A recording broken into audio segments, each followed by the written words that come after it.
नमस्कार, आप सभी का स्वागत है द हिस्ट्री यूट्यूब चैनल में और मैं हूं विकास टेकरे।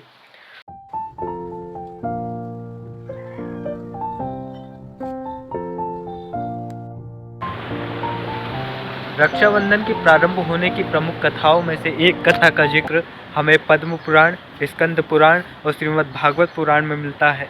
यजमान कथा कहती है कि भगवान विष्णु श्रीमन नारायण के परम भक्तों में से एक भक्त हुए भक्त प्रहलाद और उनके पौत्र हुए राजा बलि। राजा बलि ने अपने तप और 100 यज्ञों के बल पर न केवल विश्व पर विजय पाई बल्कि वे राजा इंद्र पर भी विजय पाने का स्वप्न देखने लगे थे और उन्हें लगा कि वे इंद्रलोक को विजय पा सकते हैं और सभी देवताओं पर अपना हुक्म चला सकते हैं। फिर क्या था, इंद्र घबरा कर पहुँचे भगवान विष्णु के पास और उन्होंने गुहार लगाई कि प्रभु हमें बचाइए वरना इंद्रलोक हम खो बैठेंगे। फिर क्या था, प्रभु ने अपनी माया रची और वामन अवतार धारण कर पहुँचे राजा बलि के पास।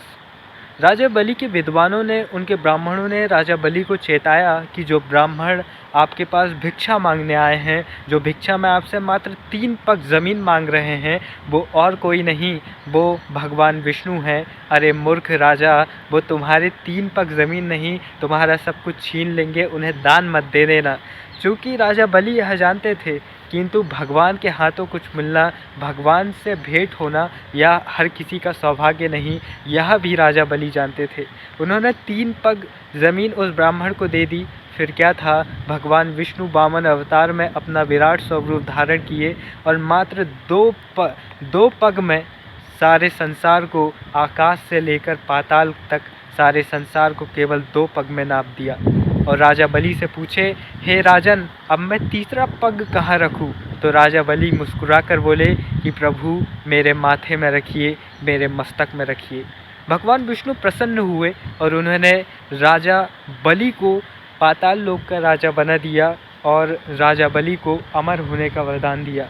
चूँकि वामन अवतार धारण कर भगवान विष्णु बलि के पास केवल इसलिए आए थे क्योंकि राजा बलि को अहंकार हो गया था कि वे अपने तप से, अपने साहस से इंद्रलोक को भी पराजित कर सकते हैं, इंद्रलोक पर भी अपना शासन जमा सकते हैं। चूँकि उनका ये अभिमान चूर चूर हो गया था, इस तरह वामन अवतार का, जो वामन अवतार लेने का उनका कारण था, वह पूरा हो गया था। लेकिन राजा बलि ने तप किया और फिर से भगवान विष्णु को प्रसन्न किया और उनसे यह वरदान ले लिया कि अब आप सदैव मेरे पास रहेंगे। तो इस तरह भगवान विष्णु राजा बलि के पास उनके साथ रहने लगे।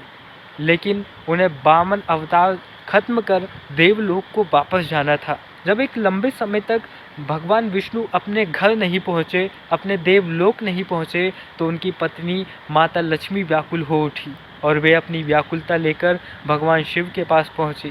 चूँकि भगवान शिव ऐसे देवताओं में से एक रहे हैं जिनके पास हर प्रकार की समस्या का समाधान मिल सकता है। आखिर वे देवों के देव महादेव जो हैं। भगवान शिव ने क्या किया, फिर तुरंत अपने गले में विराजित बासुकी नाग को आदेश दिया कि जाए माता लक्ष्मी के साथ भगवान विष्णु को ढूंढने में मदद करे। दोनों निकले ढूंढने के लिए और उन्हें भगवान नारद मिले और भगवान नारद ने माता लक्ष्मी को बताया कि वामन अवतार धारण कर भगवान विष्णु राजा बलि के पास हैं और राजा बलि ने उन्हें तपस्या कर, उन्हें प्रसन्न कर बंदी बना लिया है। माता लक्ष्मी को भगवान नारद ने यह सुझाव दिया कि अगर आप उन्हें रक्षा सूत्र बांधे, अगर आप उन्हें अपना भाई बना ले, तो हो सकता है कि राजा बलि प्रसन्न होकर आपके पति को लौटा दे। फिर क्या था, माता लक्ष्मी राजा बलि के पास पहुंची और उनसे कहा कि मैं आपको अपना भाई बनाना चाहती हूँ, मैं आपको रक्षा सूत्र बांधना चाहती हूँ। राजा बलि को माता लक्ष्मी ने रक्षा सूत्र बांधा, राखी बांधी और राजा बलि ने प्रसन्न होकर उपहार स्वरूप उनके पति को लौटा दिया। दोस्तों, यह इस दिन जो था वह श्रावण पूर्णिमा थी और जो भी कथाएं आप हिंदू पौराणिक काल में सुनेंगे, जब भी किसी देवी ने किसी देवता को अपना भाई बनाया और राखी बांधी, तो वह दिन श्रावण पूर्णिमा ही रहा है। चाहे आप इंद्र को जब उनकी पत्नी ने राखी बांधी थी तब वह दिन भी श्रावण पूर्णिमा का था। इसलिए हिंदू धर्म में श्रावण पूर्णिमा को यानी अगस्त माह में पड़ने वाली पूर्णिमा को ही रक्षाबंधन मनाया जाता है और दक्षिण भारत में इस श्रावण पूर्णिमा को नारायली पूर्णिमा कहते हैं। नारायली पूर्णिमा कहते हैं। दोस्तों, इस तरह से हमारा पहला भाग समाप्त हो रहा है। आप सभी को रक्षाबंधन की हार्दिक शुभकामनाएं।